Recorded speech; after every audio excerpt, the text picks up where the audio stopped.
There has to be some reporting in every review. I mean, first of all, you have to play fair with your reader. Here's what I think a movie review should do.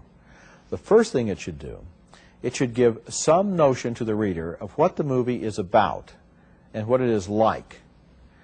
If you play fair with your reader, you can give a movie a bad review and they'll still be able to read that review and know that they would like to go see that movie. You shouldn't just, blast it in such a way that the reader would think no reasonable person would ever want to go to this film. You have to give the movie its day in court, too. There has to be something in there that conveys what the experience is like. I start my reviews thinking that I'm a beat reporter covering, a fire, and the fire is my reaction to the picture. What's the most important thing I could tell you? If we met on the street, I should tell you the same thing that I'm going to tell you in that review. Get you into it right away.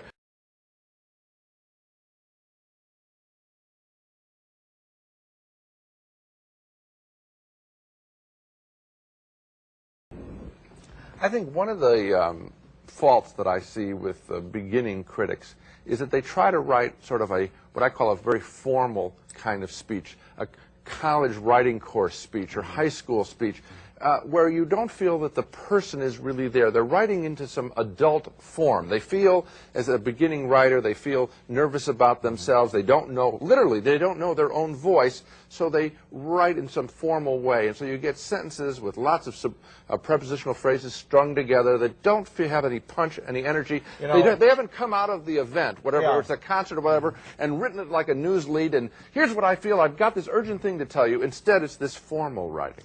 In other words, what you're saying is they haven't developed a personal tone. Correct. I think that one of the things that I feel about young people writing, or any criticism at all by anybody of any age, is either implicitly or not, it's in the first person. Correct.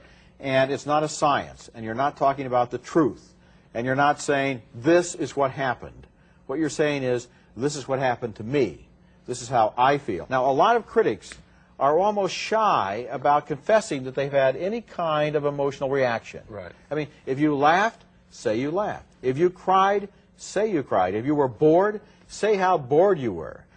But don't indicate that in a way you were kind of this aloof Olympian figure standing above the groundlings in the audience and observing with amusement their pathetic little reactions, because you were there and the review should communicate what you thought. What you're talking about there is courage. Now, I know that, and you think about it in occupations, people would say, boy, you guys have a really soft job. It doesn't involve any guts to do what you do. But oddly enough, I think that, and this I think, the stakes are always being raised, no matter how successful you are in our job. And that is, you have to summon up the courage, just as you were saying, to say what you honestly feel. And it's not easy. And we're living now, there's a whole new world called political correctness that's going on.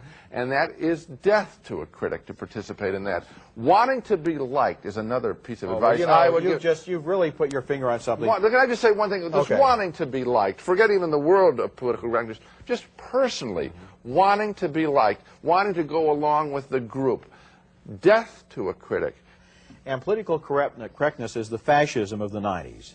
It's kind of this rigid feeling that you have to keep your ideas and your ways of looking at things within very narrow boundaries or you'll offend someone. Right. Certainly one of the purposes of journalism is to challenge just that kind of thinking. Sure. And certainly one of the purposes of criticism is to break boundaries. It's also one of the purposes of art.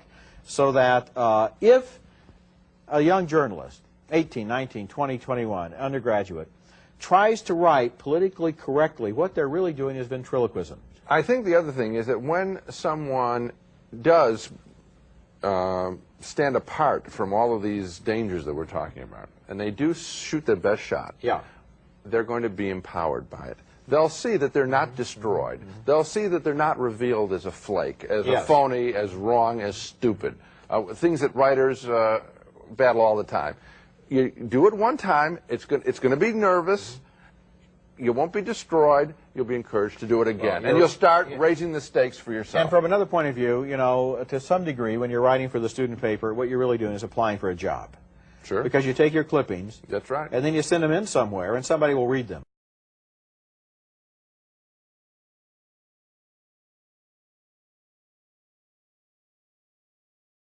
Continuing now our special show on the top 10 films of 1997. Number 3 on my list is Barry Levinson's outrageous political satire, Wag the Dog, with a fabulous premise created by writers Hillary Henkin and David Mamet, based on a novel by Larry Beinhart. With Election Day just 2 weeks away, the President of the United States has been accused of gross sexual misconduct, and his advisors call in a Mr. Fix-It, played by Robert De Niro, who in turn recruits a Hollywood producer, Dustin Hoffman. Together, they float the possibility of a war with Albania as an utter distraction for the press and the public.